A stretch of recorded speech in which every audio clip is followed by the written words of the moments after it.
Writing jokes for the intros of the videos, sometimes it's hard. I don't have one for this video, so I'll just teach you something instead. Poliosis is a condition that causes streaks of gray hair. It's basically the lack of melanin, usually in spots on the head or on your eyebrows. For some reason, a lot of comic book characters have it, and that's why they get that cool streak in their hair.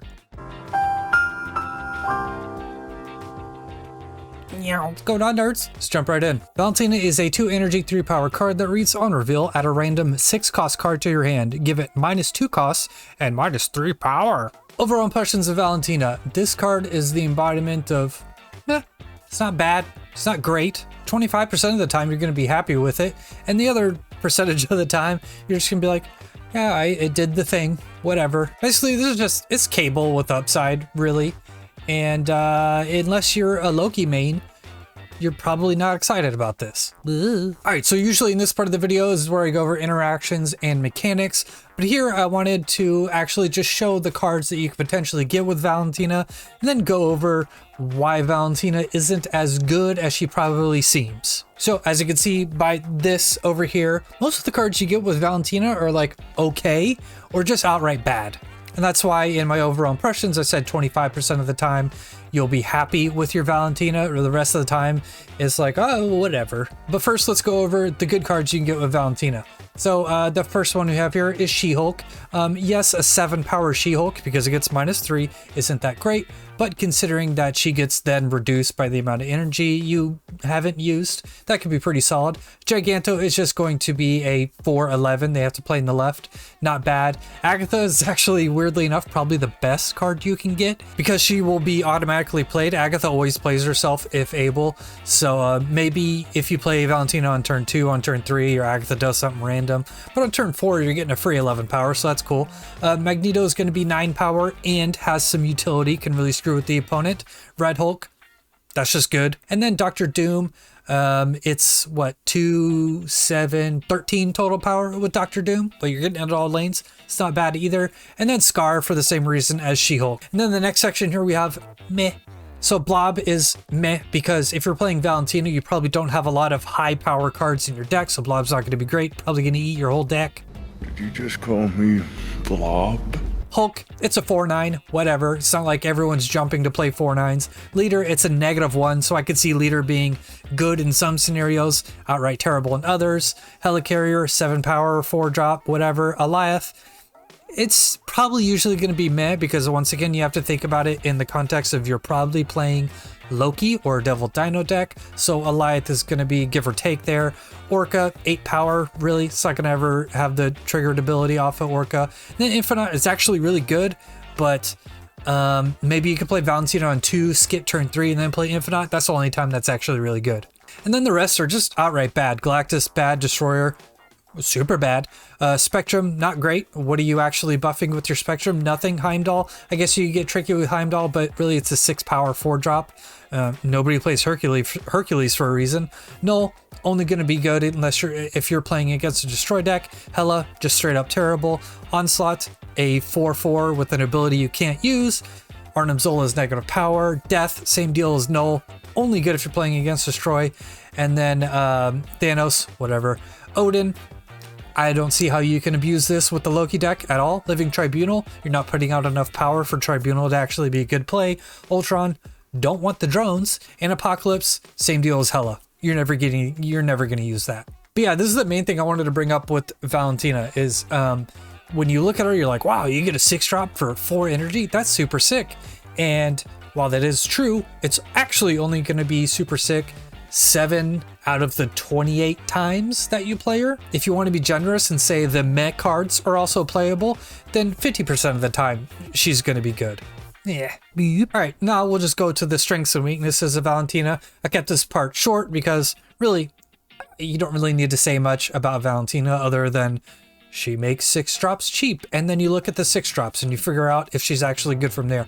But anyways, the good aspects of Valentina. She's one of the better Loki cards. Now the stuff competing for her would be Mirage, Cable, Sentinel. I guess you consider Agent 13 and Maria Hill her competitors as well.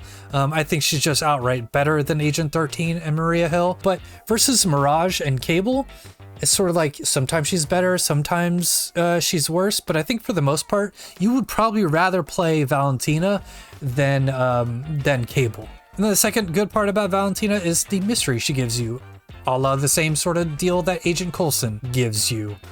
But anyways, when you play Agent Coulson, the opponent's like, well, damn, they could have any 4 or 5 drop in their hand, which is super sick and is fear-inducing if you're playing against it. The same deal with Valentina, but actually worse. You can play Valentina and the opponent's got to be sitting there like, oh my god, what can they do on the last turn of the game or on turn 4? There's so many different things. That's pretty cool. All right, the bad part about Valentina. The first part here is 75% chance if being useless. I meant to put of there, but I'm not going to redo that. But yeah, she has a 75% chance of just not being very good. Yeah, she puts a card back in your hand, which is usually mostly all you care about in Loki decks, or like Collector or Devil Dino decks. But if you're not actively using that big card that she's giving you, what'd you really do? Nothing really. You just kind of played a Sentinel. It's not great. So that's definitely one of the bad aspects of the card. And then the second part here is this 6k tokens? Are we fucking serious? Who's going to pay 6k tokens for this card? No one. And if you do, you're out of your goddamn mind. But anyways, yeah, that's a downside of this card. This card should be 3k tokens at the most. All right, moving on to a deck list with Valentina. What do you know? It's a Loki deck. We're doing Elsa, Kitty Pryde, Angela stuff here because it's just good in Loki decks. We have Red Guardian and Shang-Chi as the tech options here. Red Guardian could be Enchantress or Rogue or Mobius, whatever card you really want to put there. And then we have Valentina and Cable as our, surprise card generators. I think she's best in this kind of deck because she's best in Loki because if you put the card in your hand and it's something you don't need, whatever, you can just Loki it away. You're gravy. It's fine. She did her job. But if you don't play a Loki game and you just have like a Cable and Valentina game where your opponent's like got to worry about some mystery 6-drop and a card you took from them, I think that's pretty cool. So yeah, it's definitely an upgrade to Loki decks. All right, spotlight caches and whether or not you should spend tokens or keys getting Valentina. So Valentina's it's a good card. I think if you should probably want to get this card in your collection at some point, but overall, I don't think she's worth it spending the resources on her. I mean, look at the other 2 cards here. So you have Null and Blob. So as far as, let's go with tokens first. We've already established it's insane to spend 6k tokens on this card. Just don't do it. So that moves us to keys and opening spotlight caches for her. And if that's worth it, well, you have Null as the other card, which if you don't have Null by now, I will be surprised because it has been in every other spotlight cache since they introduced the system, and it's really, most people have this card, but let's be honest. So anyway, let's move on to Blob. Yeah, you should probably get Blob. So if you don't have Blob or Null and you want Valentina, then I could see making the argument for opening for Valentina, but that Blob variant is ass. I hate it. But yeah, anyways, I'm getting off track. Basically, if you don't have Blob or Null, I could recommend trying to get Valentina because she's not going to be a bad card.